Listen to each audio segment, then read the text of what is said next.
Hey, what's up? It's Stephen A. Williams, President and founder of the CreditRepairShop.com. And in today's video, we're going to talk about illegal finance charges. I was having a conversation with an attorney friend that I know, and he was talking about some of the things that he saw with cases that he's taking care of with car companies that were actually charging illegal interest rates or illegal finance charges.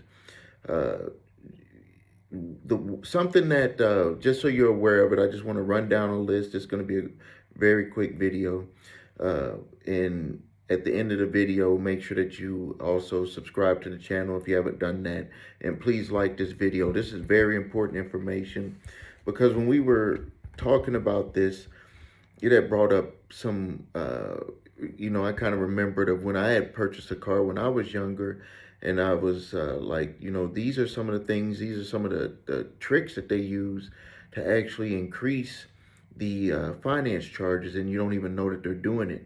With Santander, a lot of people found out the hard way, and with credit acceptance, when they had paid on their car for a full 5 years and they still owed on their car. So even the truth in lending statement that they had was not really truth in lending, because when they ended up paying their payments off, well, paid all their payments that were recorded on their truth in lending statement, it ended up being that they still owed on the car. So this is a list of things that you need to watch out for. So, and the reason why they get over on this is because they put you into a situation. Imagine if you're deeply invested, you want the car, they took your down payment, you've test driven the car, you need the car for transportation, they probably took your trade in, something, all of that stuff happens. That all of this that they do at the beginning is to kind of get you into I don't want to say a trap, but it could feel like a trap if you're trying to get out of the deal. And at any time, you can get out of any car deal at any time. I've done it before. You can do it no matter what they say until you sign all of the documents. You are not committed to the vehicle, and they have to give you your money back. Now, they might try to play some games and say we got to, it's going to take a week or two to get it back to you, but they have to get it back to you. So here are some of the things that they'll do. So say you go to the car dealer, they have it where the car is, let's just say $20,000, and you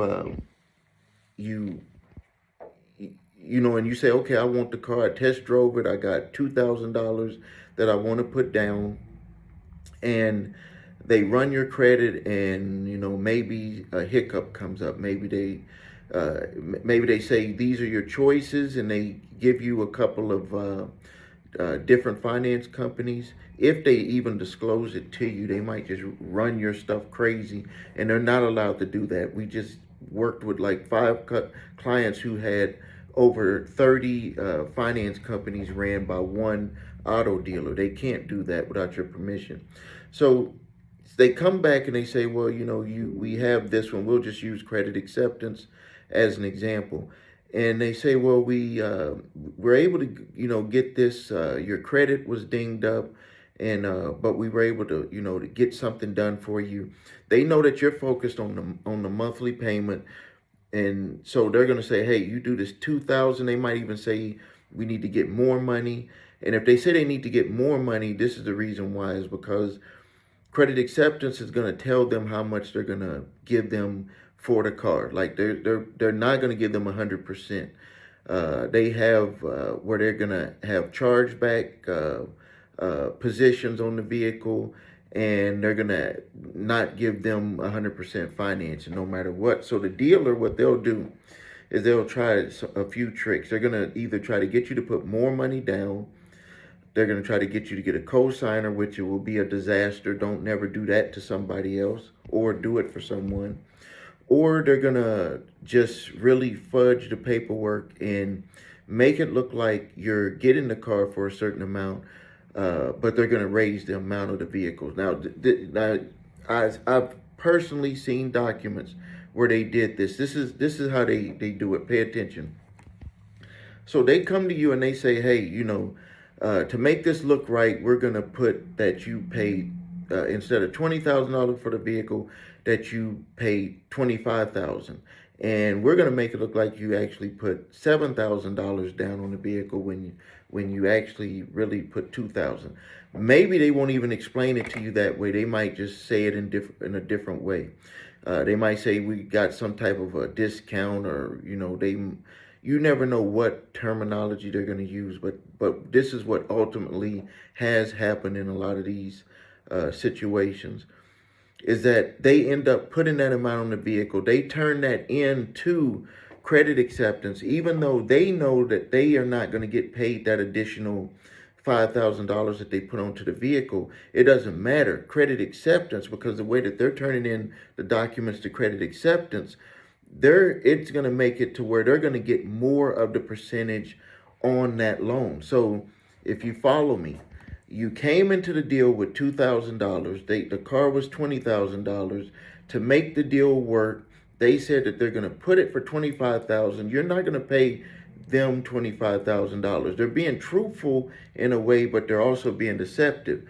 They're saying that for us to be able to make this work, we're going to do like a discount. Your $2,000 can stay the same. This is just to make it look good on paper, and you might even look at it, and the way that they confuse you will make you think that, okay, I'm somehow getting over. That's how they'll make you think, like you're getting the car, you're putting 2,000. They're working hard for you with the bank or the finance company to make it look like you put more on the car, which you really didn't. And so you do the document signing, and during the process of you signing those documents, or even if you do e-signing of the documents, that if you don't read the fine print, I don't even want to say fine print, you need to read the numbers and do the numbers yourself, because this is where they actually tell the truth about what they're actually doing. And you will see that what they actually did is they gave more money, potential money possibilities for the finance companies, because they're only going to get a certain amount of money plus your down payment. That's all they're really going to get.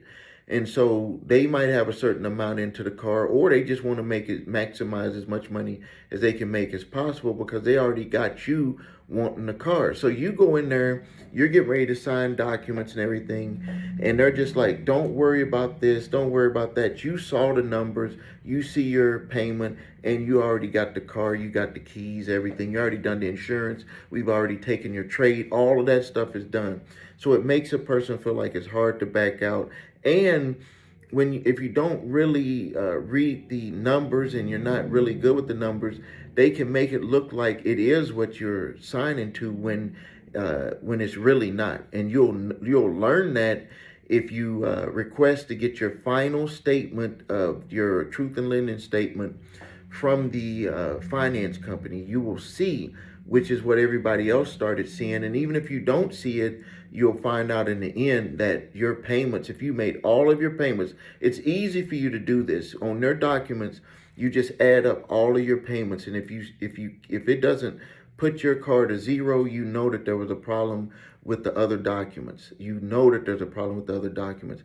And the thing about it is that the truth in lending statement is a truth in lending statement, but it's rarely ever signed by someone. If you notice that, if you look on that truth in lending statement, it's just a statement.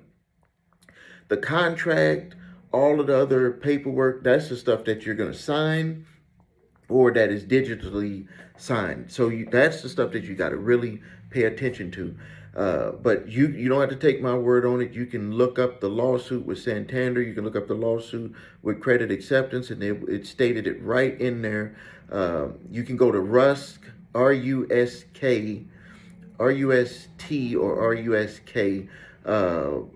They were handling the settlement for both Santander and credit acceptance, and you will see right in there that they stated that people were paying on their cars for 4 or 5 years for the amount that was in their terms for their loan, and the car was not paid off. That means that they had snuck in those additional fees. So that's what you need to be aware of. And then what you can do about it is you can get all of those documents. If you find yourself in a situation, even if you've been making your car payments and everything is good right now, you might want to review your documents, because they did go through a lawsuit. Santander had, for I believe 40 states combined, 40 states ended up doing it. They had started out at, I believe, 38 states, and then 2 states came later. And then credit acceptance has been state by state. I think they did New Jersey and New York, and I think Mississippi, and I believe they're doing another state right now. There hasn't been a class action that's had multiple states in there. It's coming, but the information on it is hard to come by. So uh, I'm going to end the video here. If you need help with your credit, please visit us at thecreditrepairshop.com. Watch the video, what makes us different, so you can see my 8-point validation process and my 2-phase settlement process. If you need your credit reports and scores and FICO scores, there's a link below this video where you can see the scores that car dealers will see, mortgage companies will see, and credit card companies will see. There's a different level of FICO for each one of those, and in some dealers or some areas may use a certain bureau, and some of them may use another bureau. You're going to know for all 3 bureaus and your scores. And then if you have debt collectors coming after you, grab my 3-pack of letters, my statute of limitations letter, debt validation letter, and cease and desist collection activities letter. Those letters can help save you time, money, headache, all types of worries if you get right on it when a debt collector first sends you that letter. If you have lawsuits coming at you from third-party debt collectors and original creditors, we can help you out. With original creditors, it probably will mainly be a settlement unless you can show proof that there was some issues with the account, like ID theft. Maybe the card went to the wrong address, the charges wasn't you, payments wasn't credited or something like that. If it's a third-party debt collector, we can help you with putting your response together so you can at least make them know that it's not going to be a default judgment, and you could potentially win. Every case is a little bit different because some debt collectors go into more detail and get more information. They're demanding more information from the original creditors, but most of them can't get what it would take to win all the time. They get enough to win, but they don't get enough to win all the time. All right, thank you for your time. Make sure you subscribe to the channel. Make sure you post your questions and comments, and hit that notification bell to get notified of new videos. Thank you for your time.